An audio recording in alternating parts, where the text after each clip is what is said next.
दिन के साथ पतली होती जा रही है और अपनी इस हालत के लिए पाकिस्तान खुद जिम्मेदार है, क्योंकि पाकिस्तान ने दुनिया भर में दोस्त से ज्यादा दुश्मन बनाए हैं और आज वही दुश्मन पाकिस्तान के लिए मुसीबत बनते जा रहे हैं। तालिबान जो पाकिस्तान से बिल्कुल सटा हुआ है, वो पाकिस्तानी पोस्ट पर लगातार कब्जा कर रहा है और पाकिस्तान को दी अपनी चेतावनी को सच साबित कर रहा है।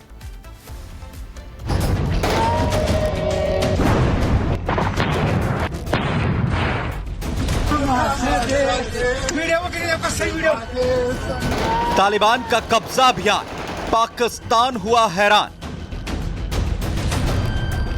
पाक पर टूटा तालिबानी कहर, इस्लामाबाद में मची भगदड़। तालिबान का गदर, शहबाज को लगा डर। पाकिस्तानी एयर स्ट्राइक का मुंहतोड़ जवाब देने पाकिस्तान की सीमा में जा घुसे तालिबानी लड़ाकों का कहर जारी है। तालिबानी लड़ाके एक एक कर पाकिस्तानी सैन्य पोस्ट पर कब्जा जमाते हुए लगातार आगे बढ़ते चले जा रहे हैं। एक हफ्ते पहले तक पाकिस्तानी फौज के जो अफसर तालिबान को सबक सिखाने की डींगे हाँक रहे थे, उनकी बोलती बंद हो चुकी है। तालिबानी लड़ाकों ने पाक फौजियों के अंदर ऐसी दहशत पैदा की है कि तालिबानी लड़ाकों के आने की खबर मिलते ही पाकिस्तानी फौजी अपना सैन्य ठिकाना छोड़कर जान बचाने के लिए इधर से उधर भागते फिर रहे हैं। जबकि अफगानिस्तान पर किए गए एयर स्ट्राइक का बदला लेने पाकिस्तान में घुस आए तालिबानी लड़ाके हर घंटे पाकिस्तानी सीमा में आगे बढ़ते जा रहे हैं और अपनी जीत का जश्न मना रहे हैं। अफगान मीडिया के मुताबिक तालिबानी लड़ाकों ने पहले पाकिस्तानी फौज से खैबर पख्तूनख्वा का सैन्य पोस्ट छीन लिया और अब तालिबानी लड़ाकों ने पाकिस्तान के एक और सैन्य अड्डे पर कब्जा जमा लिया है। तालिबान का मिशन कब्जा जारी, पाक फौज को फिर लगा झटका। पाक फौज के हाथ से निकली एक और सैन्य चौकी, तालिबान ने किया कब्जे का वीडियो जारी। हैरानी यह है कि एक तरफ तालिबानी लड़ाके जहां पाकिस्तानी फौज पर चोट कर रहे हैं, तो वहीं झूठी अकड़ में डूबे पाकिस्तानी फौज के जनरल सच्चाई मानने को तैयार ही नहीं है। तालिबान की जीत का जश्न खुद ही सारी स्थितियां बयां कर रहा है, लेकिन पाकिस्तानी फौज के अफसर सच्चाई से मुंह फेर रहे हैं।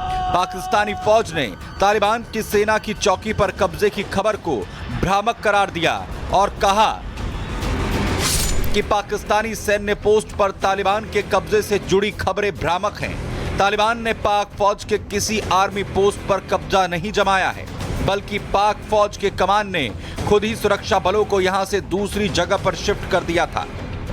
हालांकि पाकिस्तानी फौज की इस झूठी सफाई की पोल तालिबानी लड़ाकों के जारी किए गए वीडियो से खुल चुकी है, जिसमें पाकिस्तानी चेक पोस्ट पर कब्जा करने के बाद तालिबानी लड़ाके जश्न मनाते दिख रहे हैं। जिंदाबाद जिंदाबाद। बावजूद इसके शिकस्त के आदी हो चुके पाक फौजी सच्चाई मानने को तैयार नहीं है। साफ है, पाकिस्तान चाहे जितनी भी सफाई दे, लेकिन तालिबानी लड़ाकों ने जिस तरह से डंके की चोट पर मुनीर की फौज को धूल चटाई है, उसकी एक एक तस्वीर दुनिया देख रही है। Bureau report, Republic Bharat. और तालिबान का पाकिस्तान पर कब्जा अभियान लगातार जारी है। ये क्यों कह रहे हैं आपको बता देते हैं, क्योंकि तालिबान लगातार पाकिस्तान की तरफ आगे बढ़ता जा रहा है। पाकिस्तानी फौज की बड़ी हार हुई है। तालिबान जिस तरह से आगे बढ़ रहा है, उसमें एक और सैन्य पोस्ट हाथ से निकल गया है पाकिस्तान के। तालिबान के हाथों पाकिस्तानी फौज पिटी है और इसके पहले वैसे तस्वीरें सामने आती रही हैं। पाकिस्तान में लहराया है टीटीपी का झंडा।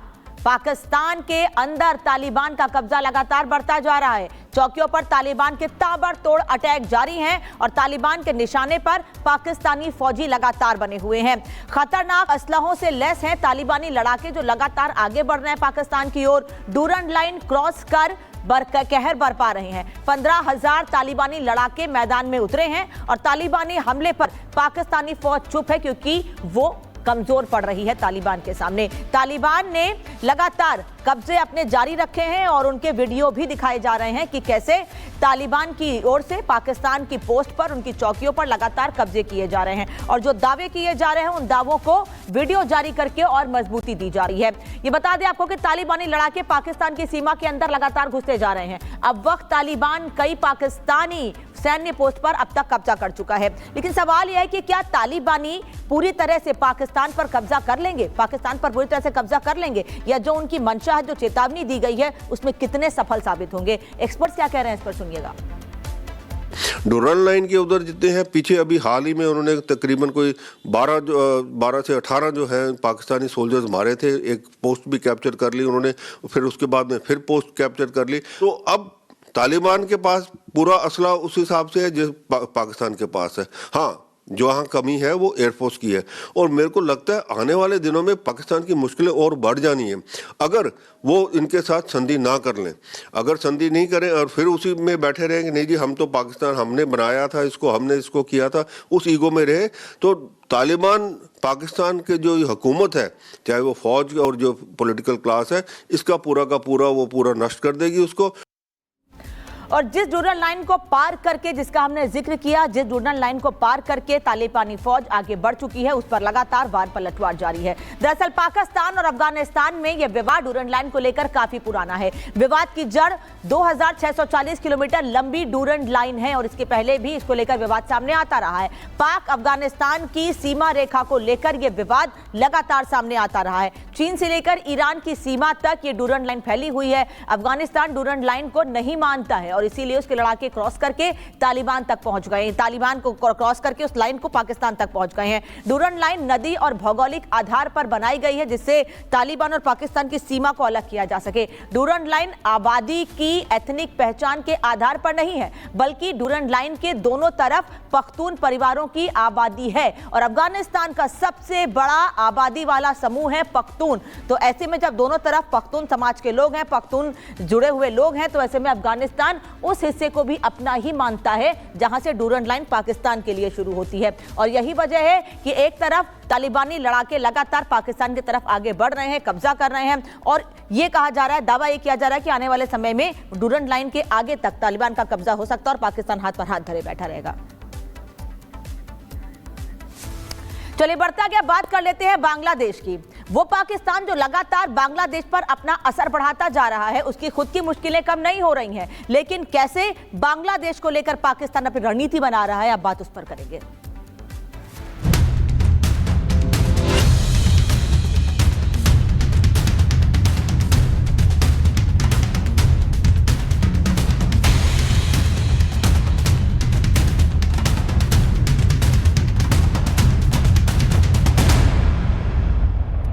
बांग्लादेश में जिस तरह से प्रदर्शन हो रहे हैं, उससे इस देश की बर्बादी की तरफ बढ़ने के लिए कोई नहीं रोक सकता है, क्योंकि इसने अपनी बर्बादी खुद लिखी है। यहां कट्टरपंथियों की मंशा सफल होने के साथ पाकिस्तान का असर भी साफ देखा जा सकता है।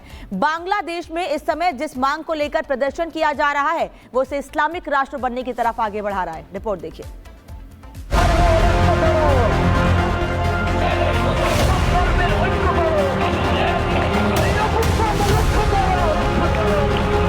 अब तक बांग्लादेश के पाकिस्तान बनने की आशंका जताई जा रही थी, लेकिन अब ये तय हो गया है कि बांग्लादेश पाकिस्तान बनने वाला नहीं बल्कि बन चुका है, क्योंकि इस वक्त जो बांग्लादेश से तस्वीर आ रही है, उसने ये साफ कर दिया है कि बांग्लादेश में लोकतंत्र का नहीं शरिया का राज है, जहां कट्टरपंथियों के हाथ में ताकत है और यूनुस महज एक कठपुतली है। जी हाँ, ये तस्वीरें बांग्लादेश की राजधानी ढाका की हैं, जहां बांग्लादेशी कट्टरपंथियों ने बीते रोज छात्र क्रांति के नाम पर जमकर उत्पात मचाया और बांग्लादेश को नया नाम देने और वहां शरिया कानून लागू करने की मांग की। बांग्लादेश में फिर तख्ता पलट की आहट, ढाका में 30 लाख छात्रों का प्रदर्शन, बांग्लादेश का नाम बदलने की मांग, कट्टरता को लेकर फिर सुलगा ढाका। हैरानी की बात यह है कि बांग्लादेश में कट्टरपंथियों की इन मांगों पर अंतरिम सरकार के मुखिया पीएम यूनुस ने चुप्पी साध ली है। हालांकि जमात इस्लामी जैसे कट्टरपंथी संगठन के इशारे पर नाच रहे यूनुस का असली चेहरा बेनकाब हो चुका है, लेकिन कट्टर छात्रों की इस नाजायज मांग को लेकर अभी तक यूनुस ने अपनी जुबान नहीं खोली है। जबकि पाकिस्तान के इशारे पर बवाल काट रहे कट्टरपंथियों ने यूनुस सरकार को मांगे पूरी करने के लिए 15 जनवरी तक का अल्टीमेटम दिया है। वहीं इस मामले में सबसे हैरान करने वाला रुख बांग्लादेश की कट्टरपंथी राजनीतिक पार्टी कही जाने वाली बीएनपी ने दिखाया है। बीएनपी ने बांग्लादेश के इस हालात को देखकर चिंता जताई है। रिपोर्ट के मुताबिक बांग्लादेश के मौजूदा संविधान को खत्म करके शरिया कानून लागू करने की मांग पर पूर्व पीएम खालेदा जिया के नेतृत्व वाली मुख्य विपक्षी पार्टी बीएनपी ने बयान जारी करते हुए कहा है कि बांग्लादेश में ऐसी मांग निराशाजनक है। संविधान में अगर कुछ गलत है तो उसे बदला जा सकता है। पूरा संविधान नष्ट कर देना गलत फैसला होगा। बांग्लादेश में पुराने संविधान को खत्म करके शरिया कानून लागू करने की ये मांग उस वक्त हो रही है जब अभी कुछ रोज पहले ही पीएम यूनुस की प्रेस विंग ने ऐलान किया था कि सरकार नए साल में जुलाई क्रांति का ऐलान करने जा रही है, जिसे सभी राजनीतिक दलों और छात्रों की मदद से तैयार किया जाएगा। लेकिन इससे पहले कि यूनुस इस बारे में आगे कोई फैसला लेते, कट्टरपंथियों ने छात्र क्रांति के नाम पर एक बार फिर बांग्लादेश को सुलगा दिया है। बहरहाल पाकिस्तान बन चुके बांग्लादेश में कट्टरपंथियों का असली खेल शुरू हो चुका है। देखना यह है कि जिस बांग्लादेश के लिए 30 लाख बांग्लादेशियों ने अपनी जान दी, पाकिस्तान से आजादी की लड़ाई में कुर्बान हुए, क्या वो बांग्लादेश एक बार फिर पाकिस्तान बनने के लिए तैयार होता है? Bureau report, Republic Bharat.